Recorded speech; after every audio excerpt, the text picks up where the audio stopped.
Está começando mais um quadro Pergunte ao Advogado e hoje vamos entrevistar a doutora Lisiane Lescano, né, que ela está sempre aqui esclarecendo aqui as dúvidas dos nossos telespectadores. E hoje a gente vai falar da união estável. Professora, a pessoa pode constituir uma união estável com duas pessoas ou não?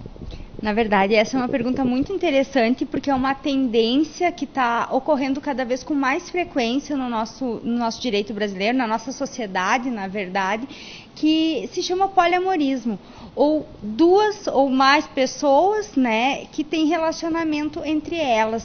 O que está acontecendo? Os nossos tribunais, os nossos máximos tribunais ainda têm um entendimento muito conservador quanto à impossibilidade, mas a gente vê que já várias pessoas estão conseguindo registrar sua união estável e constituir entre 3 ou mais pessoas.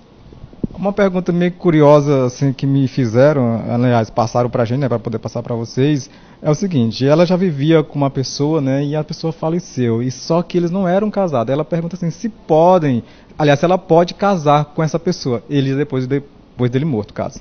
Na verdade, o casamento, ele precisa necessariamente que haja uma manifestação de vontade. E ele tem algumas formalidades legais que impedem que se faça um casamento com uma pessoa que já faleceu. Porém, ela pode pedir sim que o juiz conheça da união estável. É uma ação que se chama ação de constituição de união estável. Mas no caso, como ela não era casada com ele, ele faleceu e os filhos não aceitavam a união deles. Aí o que ela deve fazer no caso? Na verdade, ela vai ter que judicializar esse pedido dela de constituição de união estável e trazer provas que ela vivia com ele. Que provas podem ser? Podem ser testemunhas, podem ser fotos do casal que conviviam juntos de forma pública, contínua e com o interesse de formular uma família, de constituir uma família. Doutora, uma pergunta meio curiosa também, quando a pessoa falece, né, que tem uma outra família, e de repente essa família que vivia com esse ente querido não quer passar os bens, o que os filhos devem fazer? Os filhos, eles são herdeiros, assim como a companheira. Na verdade, o nosso direito civil, ele faz uma diferença entre a cônjuge, né, a esposa e a companheira. Mas ela tem direito, assim como os filhos também são considerados herdeiros e todos eles têm direito a partilhar os bens que vierem a ser constituídos, né, ou a existirem.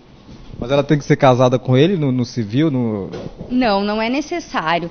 O direito civil, ele tem essa questão de guarnecer os direitos da companheira, ou seja, aquela pessoa que não era casada, mas que vivia de forma contínua, duradoura e pública.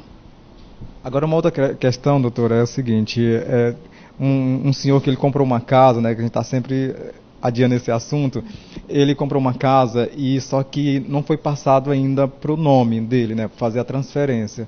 Não porque ele não quis, porque a pessoa que vendeu ainda não quis passar a transferência para ele. O que ele deve fazer nesse caso? Que ele já foi atrás, e ele já não mora mais no mesmo estado, já em outro estado, mas os filhos dele moram na mesma cidade que essa pessoa. Só que ele vai atrás e os filhos sempre dizem que vai lá para trazer ele para fazer essa transferência e nunca deram um jeito de fazer. E então ele está preocupado que às vezes, de repente, ele lá pode morrer, ou então a pessoa que comprou também pode morrer e os filhos vão ficar sem a casa, no caso, né? Na verdade, essa preocupação é justa. Pode ser judicializado um pedido para cumprimento desse contrato de compra e venda se ele existir, se houver uma formalidade, se não foi apenas de forma verbal.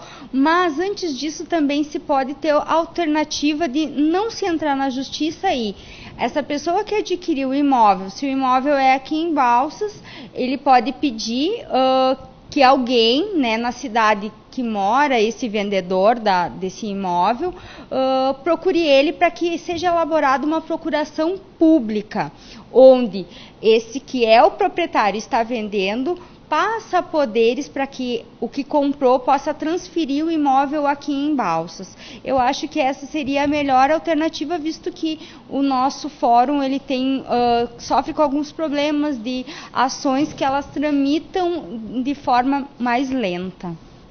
E esse foi mais um quadro Pergunte Advogada, e se você tem alguma pergunta, você pode mandar para a gente. Com certeza a gente vai trazer aqui para os nossos advogados, e com certeza eles vão esclarecer para vocês. Doutora, muito obrigado pela sua participação e com certeza mais vezes estaremos aqui. Eu que agradeço e me coloco sempre à disposição.